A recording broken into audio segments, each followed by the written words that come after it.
Tonight at 8 p.m. Eastern, President Joe Biden will deliver his final message from the Oval Office, a farewell speech after 4 years as President of the United States and a political career that started as a 30-year-old senator 54 years ago.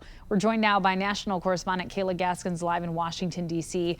And Kayla, a storied career for Joe Biden, a lot he could touch on tonight in that speech. What do you think we can expect to hear? Yeah, Amir, really an end of an era here in Washington. Biden has been such an institution in this town. So we expect Biden to focus on the key accomplishments from his administration, such as the persistent job growth that we've seen, the lower cost of prescription drugs, investments in clean energy sources, and efforts to fight climate change. He'll likely talk about the early days of his administration as the country emerged from and attempted to recover from the COVID-19 pandemic and how he led the country through that, and how Americans came together to persevere. He's also expected to discuss his decision to run against Trump in 2020, how he believed the soul of the country was at stake then, and how he believes that that's still the case.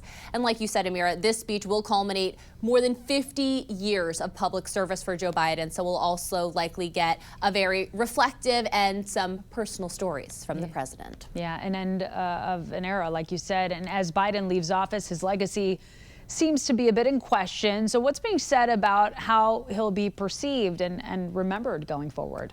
Yeah, it's interesting, Amira, having these conversations now and then looking back in 10 years and seeing how it all plays out and what history actually remembers. But Biden is leaving office with approval ratings at the lowest level of his presidency at just 36%. That's according to a new CNN poll. 61% of Americans say they see Biden's presidency overall as a failure. Now, these numbers are far behind those of Bill Clinton and Barack Obama. Democrats have already abandoned Biden's initial immigration policies that, for example, led to the record surge of illegal immigration at the southern border. So we've already seen Democrats distancing themselves from the president.